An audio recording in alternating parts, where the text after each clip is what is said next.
Students, हम लोग यहाँ पे देखते हैं क्लास 10th का साइंस एनसीईआरटी। अवतल दर्पण के सामने विभिन्न दूरियों पर रखी वस्तु के प्रतिबिंब का किरण आरेख। हमने पहले पढ़ा था इसके पहले वीडियो में कि अवतल दर्पण के लिए 6 स्थितियां होता है, बिंब के लिए 6 स्थितियां होंगी। यहां पर एक एक करके 6 स्थिति का हम लोग किरण आरेख देखेंगे। सबसे पहली स्थिति है जब बिंब अनंत पर हो, अनंत पर हो। प्रतिबिंब की प्रकृति क्या होगी? प्रतिबिंब की प्रकृति क्या होगी? यहां पे हम लोग को देखना है प्रतिबिंब की प्रकृति क्या होगा। तो यहां चलते हैं। ये हमारा अवतल दर्पण हुआ।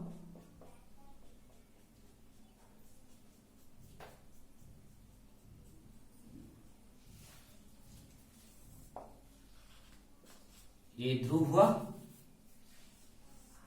ये प्रकाशीय केंद्र जो C हो गया, और ये हमारा F हुआ। अब थोड़ा ध्यान देना होगा, वस्तु कहां पे है? अनंत पर है।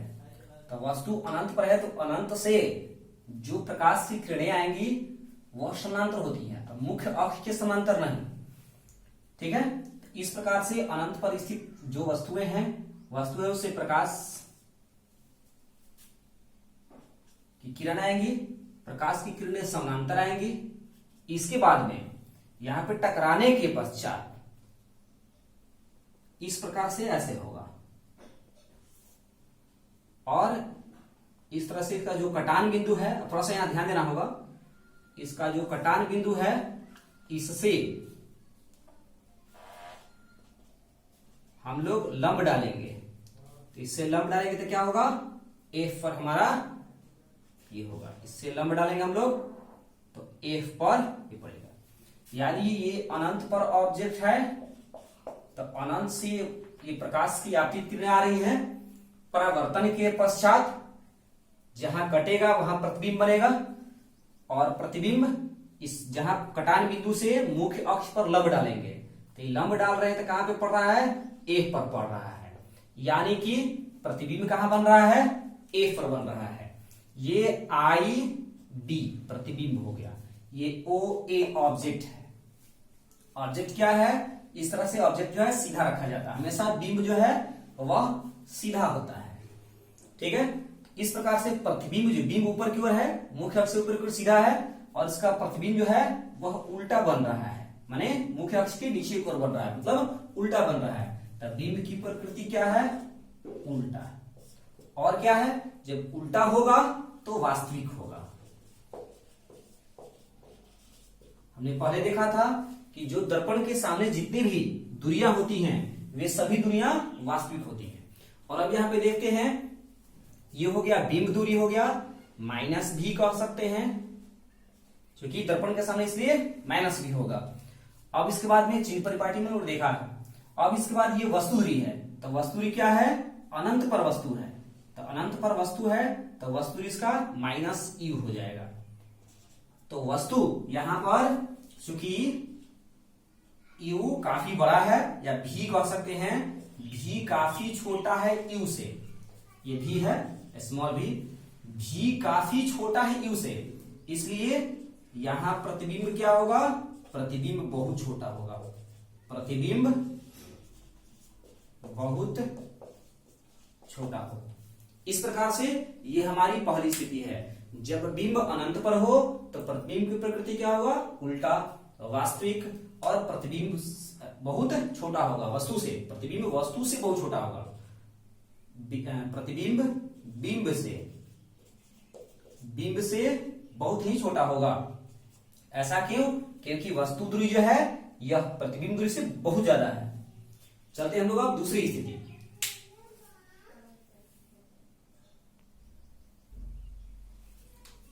दूसरी स्थिति में देखते हैं हम लोग,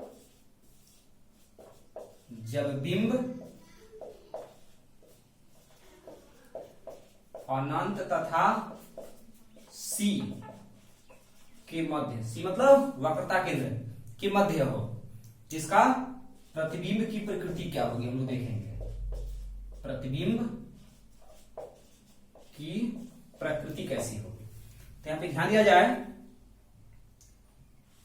ये हमारा अवतल दर्पण है और अभी हम लोग अवतल दर्पण में ही देख रहे हैं।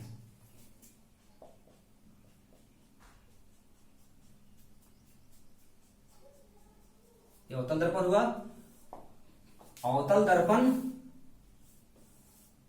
थोड़ा सा ध्यान देना होगा, क्योंकि ये जो चित्र बना रहे हैं यह चित्र और कई जगह काम करेगा। जैसे हम लोग दर्पण सूत्र को सीधा करेंगे तो ये जो चित्र है यह आरेख जो है कार्य करेगा। अब चलते हैं यहां पर, यहां हो गया C, इसको यहां F माने और ये P हो गया। अब C तथा अंत के बीच यहां पर वस्तु ने रखा। ध्यान रखना होगा, वस्तु मुख्य अक्ष पर लंबवत रहता है और ये सीधा है OA, ठीक है।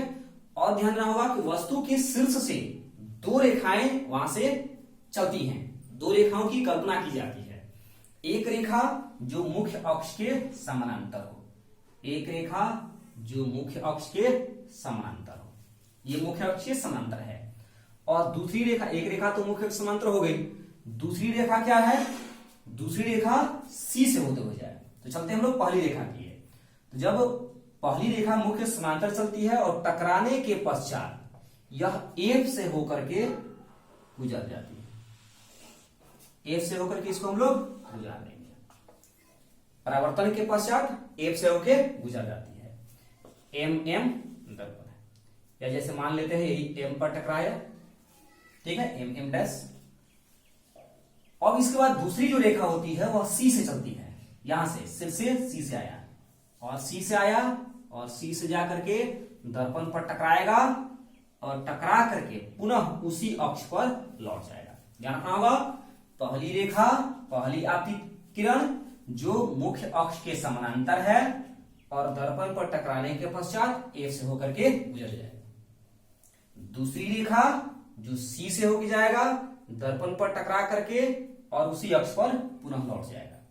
इस प्रकार कटान बिंदु जहां कटेगा, इस प्रकार जहां कटान बिंदु है वहां से मुख्य अक्ष पर हम लोग लंब डालेंगे। मुख्य अक्ष पर लंब डाला जाएगा तो क्या हो जाएगा, ये हो जाएगा IB, सॉरी यहां पे I लिखेंगे और यहां पर लिखेंगे B। इस तरह से ये हमारा इमेज बना। और ये देखते हैं हम, ये हो गया प्रतिबिंब दूरी हो गया V, ये प्रतिबिंब दूरी हो गया, माइनस भी कह सकते हैं, और ये जो है वह वस्तु दूरी हो गया -U। अब यहां पे ध्यान देना होगा, प्रतिबिंब दूरी वस्तु दूरी से कम है इसलिए प्रतिबिंब छोटा बनेगा, और वस्तु ऊपर की ओर है, प्रतिबिंब नीचे की ओर, इसलिए प्रतिबिंब उल्टा है यहां पर। तो चलते हैं प्रतिबिंब की प्रकृति। सबसे पहले लिखेंगे उल्टा, उल्टा है तो वास्तविक, उल्टा वास्तविक और छोटा। इस तरह से ये हमारी दूसरी स्थिति हुई। अब चलते हैं तीसरी स्थिति। तीसरी स्थिति में जब बिंब कहां पे हो, C पर हो। तीसरी स्थिति जब बिंब C पर हो, C पर हो तो बिंब की प्रकृति कैसी होगी, इसको देख लिया जाए।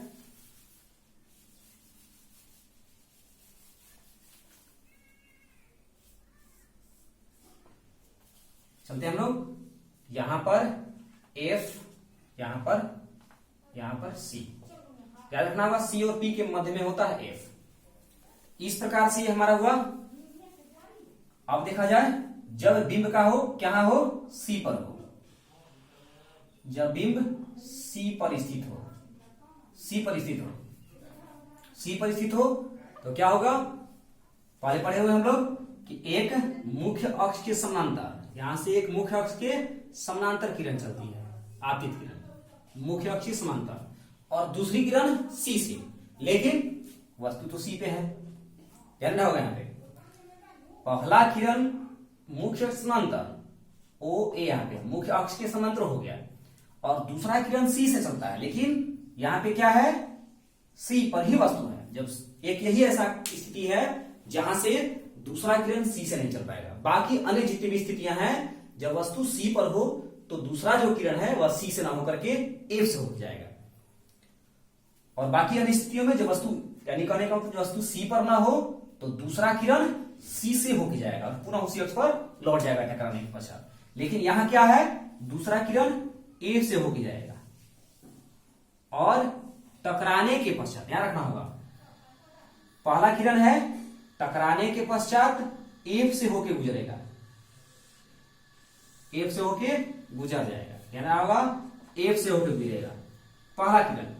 दूसरा किरण एफ से होता हुआ जाएगा टकराने के पश्चात, अब ध्यान रखना होगा, इसके विपरीत समानांतर है तो एफ से गुजरा, और एफ से गुजर रहा है तो टकराने के पश्चात समानांतर हो जाएगा। तो इस प्रकार से टकराने के पश्चात यह जो है वह हमारा क्या हो जाएगा, समानांतर हो जाएगा। तो ध्यान रखना होगा, इसको हम अच्छे ढंग से स्केल की सहायता से खींचेंगे, एकदम करेक्टली जो है इसका ग्राफ प्राप्त होगा। ठीक है, एफ से होकर के गुजरेगा, ये मुख्य अक्ष समांतर हो जाएगा। ठीक है, मुख्य अक्ष के समांतर हो गया, और यहां से लंब डालेंगे हम लोग तो सी पर ही पड़ेगा, याद रखना होगा। इस प्रकार से ऐसे हो जाएगा। ठीक है, क्या है यहां पर, एक मुख्य अक्ष समांतर, एक किरण को मुख्य अक्ष समांतर एफ से गुजरेगा, दूसरा किरण चूंकि वस्तु सी पर है इसलिए सी से न जाकर के एफ से जाएगा, और टकराने के पश्चात वह मुख्य अक्ष के समांतर हो जाएगा, समानांतर हो जाएगा। यहां पर मुख्य अक्ष के समानांतर हो गया, ये थोड़ा सा ध्यान देना होगा यहाँ पे, आरेख को थोड़ा अच्छे ढंग से। ठीक है, मुख्य समांतर होगा और यहां से लंब डालेंगे तो क्या होगा, सी पर ही पड़ेगा। तो ये हो गया आई बी। तो यहां पे प्रतिबिंब कैसा है तो पहले देख लेते हैं। यहां पर ये हो गया वस्तु दूरी और यही हो गया प्रतिबिंब दूरी, क्योंकि वस्तु और प्रतिबिंब एक ही जगह पर सी पर है, सी पर वस्तु है तो प्रतिबिंब भी सी पर ही बनता है। तो प्रतिबिंब की प्रकृति क्या होगी, प्रतिबिंब बनेगा सी पर, ये ध्यान रखना होगा। स्थान भी हम लोग देख लेंगे सब में, सी पर प्रतिबिंब क्या बनेगा, सी पर बनेगा। इसके बाद में उल्टा बनेगा और वास्तविक होगा, और क्या होगा, और वस्तु के बराबर साइज का, वस्तु या बिंब कह सकते हैं, बिंब के बराबर साइज का। इस तरह से ये हमारा तीसरा स्थिति हुआ। ये स्थिति जो था वह तीसरा स्थिति है। अब चौथा स्थिति में जब बिंब सी और एफ के मध्य हो। ठीक है, तीसरा स्थिति में जब सी तथा एफ के मध्य हो। ठीक है,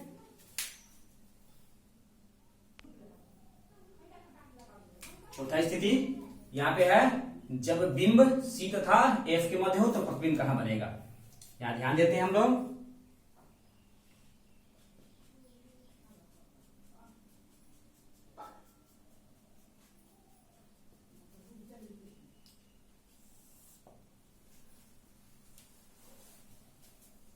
यहां पर P है, ये C हो गया, और C और P के ठीक मध्य में F।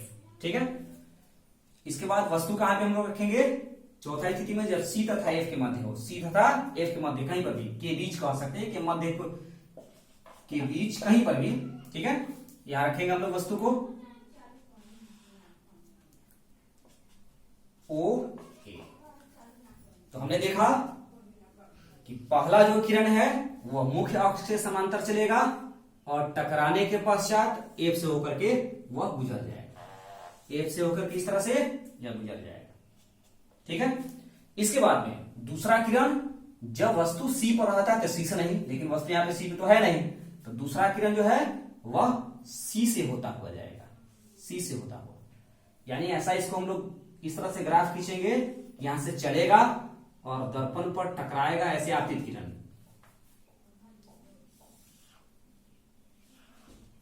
ये हमारा आपतित किरण है। ठीक है, आपतित किरण दर्पण पर टकराया, टकरा करके उसी अक्ष पर लौटेगा, और ऐसे लौटेगा कि वह सी से होता हुआ गुजरे और इस तरह से आगे की ओर बढ़ जाएगा। ध्यान रखना होगा। ए से एक किरण चलेगा मुख्य समानांतर, परावर्तन के पश्चात ए से होता हुआ गुजर जाएगा। दूसरा जो इस तरह से चलेगा कि दर्पण पर टकराने के पश्चात पुनः उसी अक्ष पर लौटे, और अपने उसी अक्ष पर लौटेगा तो कहां से, सी से होता हुआ। अब जहां कटान बिंदु है वहां पे प्रतिबिंब बनेगा, यहां से हम लोग लंब डालेंगे इस मुख्य अक्ष पर। तो इस प्रकार से ये हो जाएगा हमारा आई बी।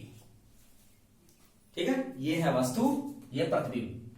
क्लियर हुआ होगा। ये हो गया माइनस यू, ये हो गया माइनस भी। यहां पे क्या है, प्रतिबिंब दूरी जो है वस्तु दूरी से अधिक है, इसलिए प्रतिबिंब बड़ा होगा। यहां वस्तु छोटा है, प्रतिबिंब की अपेक्षा वस्तु छोटा है, यानी कि प्रतिबिंब वस्तु की अपेक्षा बड़ा है। तो बनेगा कहां, तो सी तथा अनंत के बीच।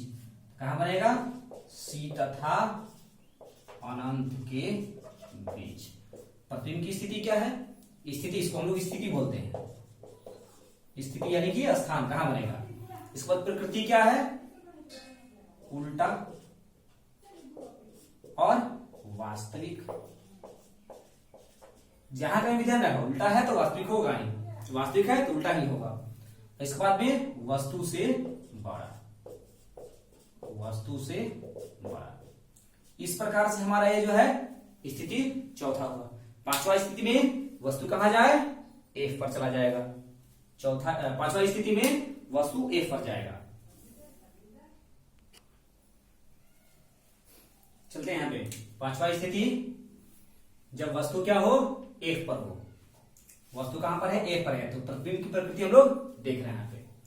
ये हो गया सी, और इसके ठीक मध्य में है एफ। वस्तु को हमने कहां रखा, एफ पर रखा, वस्तु एफ पर है यहां पर।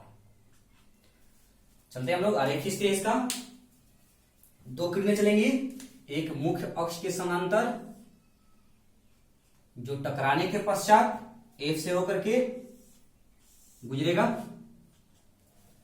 दूसरा इस तरह से किरणें चलेगी कि वह सी से होता हुआ, यानी कि ये जो है एफ से होता हुआ जाएगा पहला, और दूसरा जो है टकरा करके सी से, यानी कि आपतित किरण ऐसी होगी जो दर्पण पर टकराने के पश्चात यह सी से होता हुआ गुजरेगा।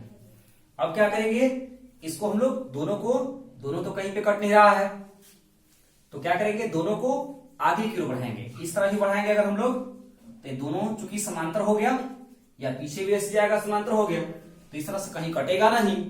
तो ऐसा माना जाता है कि यह जो है अनंत तक, यह जो है अनंत तक, दोनों परावर्तित किरणें अनंत तक चली जाती हैं, यानी कि इसका प्रतिबिंब जो है वह हमारा क्या बनेगा, अनंत पर बनेगा। इसका प्रतिबिंब जो है वह अनंत पर माना जाता है, प्रतिबिंब को अनंत पर माना जाता है।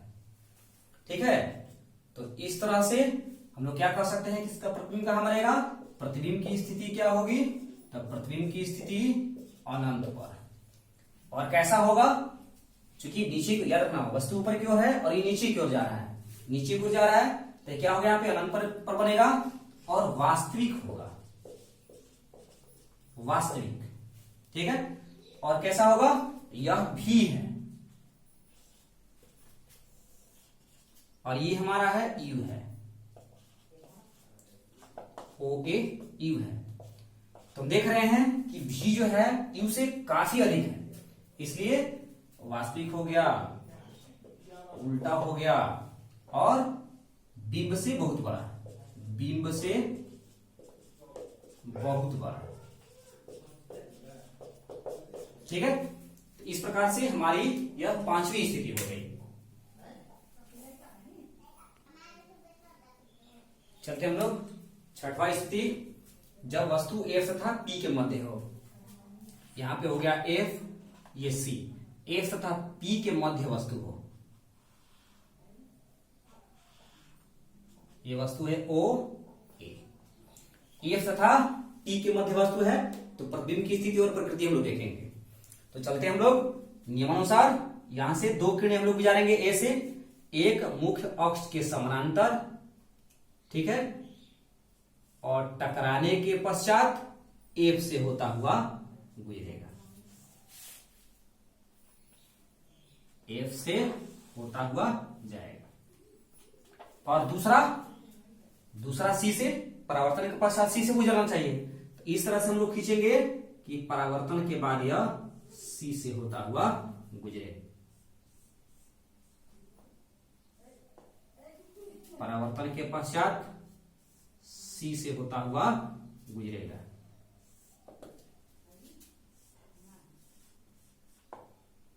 ठीक है, ये ए से एक मुख्य समांतर चला, परावर्तन के बाद ए से गुजर गया, और एक दर्पण पर इस तरह से चला कि परावर्तन के पश्चात सी से होता हुआ गुजरेगा। अब क्या करेंगे, इसको आगे की ओर बढ़ाएंगे। तो इधर तो बढ़ाएंगे तो कटेगा नहीं, इधर की ओर बढ़ाएंगे, क्योंकि अब देख रहे हैं कि इधर ज्यादा दूरी है, गैपिंग ज्यादा, इधर कम गैपिंग है, यानी कि इसको इस तरफ बढ़ाएंगे हम लोग। तो यहां पर दोनों एक दूसरे को प्रतिच्छेद करता है, जहां प्रतिच्छेद करेगा वहां से मुख्य अक्ष पर लंब डालेंगे। इस प्रकार से ये आई बी प्रतिबिंब हमको प्राप्त हुआ। ठीक है, और ये प्रतिबिंब कैसा है, दर्पण के पीछे है, सीधा है। ठीक है, कहां है, दर्पण के पीछे, दर्पण के पीछे, और दर्पण के पीछे है, सीधा है। तो याद रखना होगा, जब प्रतिबिंब सीधा होता है तो वह काल्पनिक होगा, सीधा है तो काल्पनिक होगा, सीधा है तो काल्पनिक होगा, उल्टा है तो वास्तविक होगा। और वस्तु की अपेक्षा ज्यादा बड़ा है तो बिंब से बड़ा, बिंब से बड़ा। और याद रखना होगा, इसी किरण आरेख की सहायता से हम लोग ये जान पाते हैं, जैसे हजांती दर्पण का प्रयोग, इसी कारण, यही स्थिति के कारण हजांती दर्पण का प्रयोग किया जाता है, ताकि उसमें हमारी जो आकृति है वह थोड़ा बड़ा दिखाई दे। ठीक है, वस्तु जब F तथा P के मध्य रहता है। इस प्रकार से ये अवतल दर्पण की 6 स्थितियां कंप्लीट हुई। अब हम लोग देख लेते हैं उत्तल दर्पण। उत्तल दर्पण में एक ही स्थिति या 2 स्थिति कह सकते हैं, 2 स्थिति है। ठीक है, चलते हैं। उत्तल दर्पण के सामने विभिन्न दूरियों पर रखी वस्तु के प्रतिबिंब का किरण आरेख। पहली स्थिति, जब बिंब कहां पे हो, अनंत पर हो। जब बिंब अनंत पर रहेगा, जैसे हमारा हो गया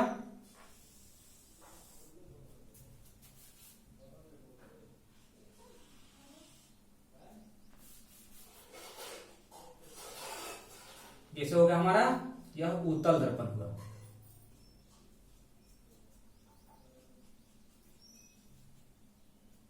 उत्तल दर्पण है, ये हो गया P, यहां हो गया C, और यहां पे हो गया F। ठीक है, जब वस्तु अनंत पर हो, तो अनंत पर रहेगा तो क्या होगा, समानांतर किरणें इस तरह से आएंगी। ये समांतर किरणें हैं, आपतित किरणें हैं, और ये कहां पर है, अनंत से आ रही है, अनंत पर बिंब है। ठीक है, तो परावर्तन के पश्चात यहां दर्पण का काम करेगा, यहां पे इस प्रकार से ऐसे ये गुजर जाएगी, ये परावर्तित हो जाएगी, और ये इस तरह से परावर्तित होगा। अब इसको हम लोग आगे की ओर बढ़ाते हैं।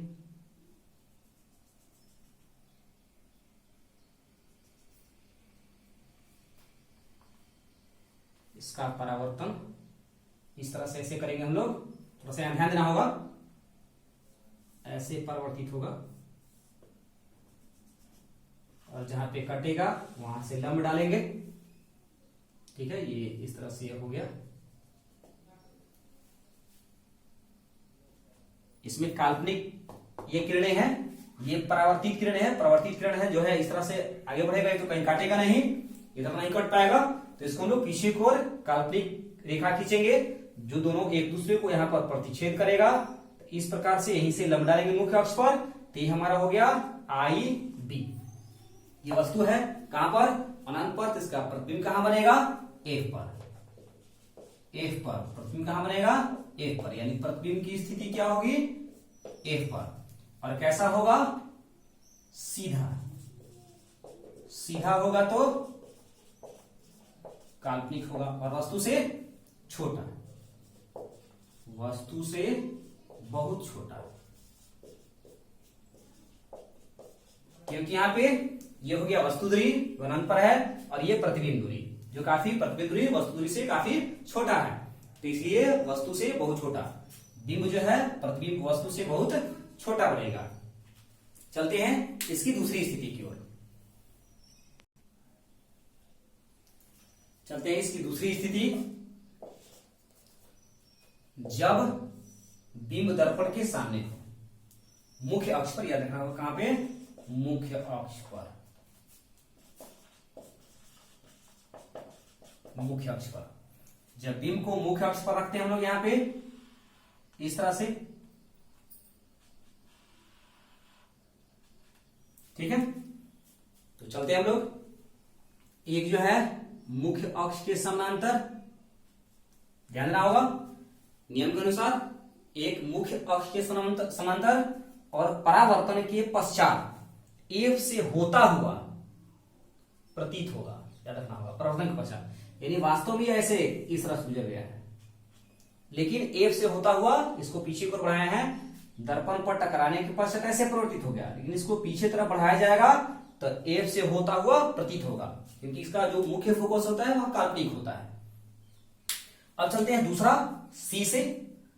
इस प्रकार से एक ऐसा हम लोग किरण खींचेंगे इस तरह से रहे,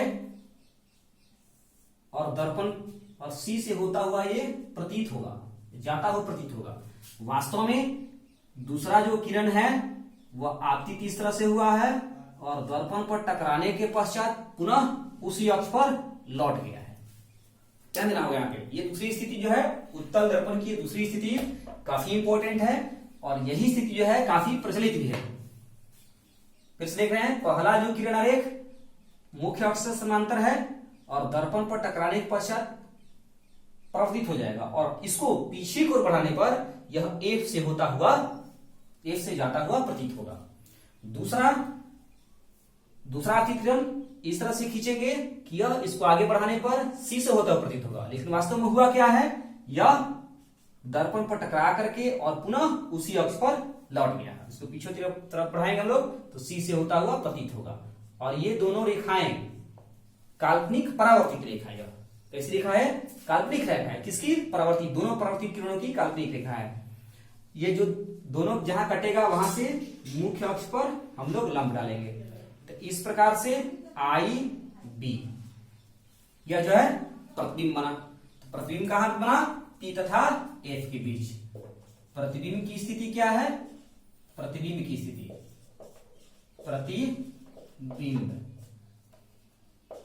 प्रतिबिंब की स्थिति क्या है, पी तथा एफ के बीच, और इसकी प्रकृति क्या है, कैसा बन रहा है, सीधा या उल्टा, सीधा बन रहा है, तो सीधा होगा तो काल्पनिक होगा, सीधा होगा तो काल्पनिक होगा ही। और ये हमारा है वस्तु दूरी u माइनस u, और ये है प्रतिबिंब दूरी v प्लस v। यहां पे प्रतिबिंब दूरी वस्तु दूरी से छोटा है, इसलिए प्रतिबिंब क्या बनेगा, वस्तु से छोटा, वस्तु से छोटा, प्रतिबिंब वस्तु से छोटा बनेगा।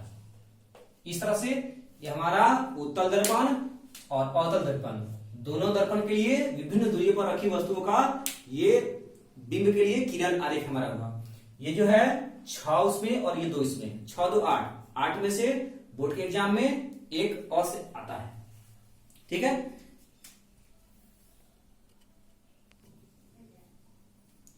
एक चीज और थोड़ा ध्यान देंगे, पी तथा एफ के बीच दर्पण के पीछे, दर्पण के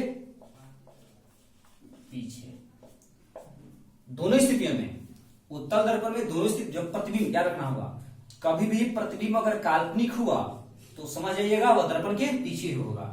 काल्पनिक प्रतिबिंब हमेशा जो होता है दर्पण के पीछे ही बनता है और इसे पर्दे पर प्राप्त नहीं किया जा सकता है, पर्दे पर प्राप्त नहीं किया, पर्दे पर नहीं प्राप्त किया जा सकता है, ठीक है। लेकिन जो वास्तविक प्रतिबिंब होता है हमेशा दर्पण के सामने बनेगा,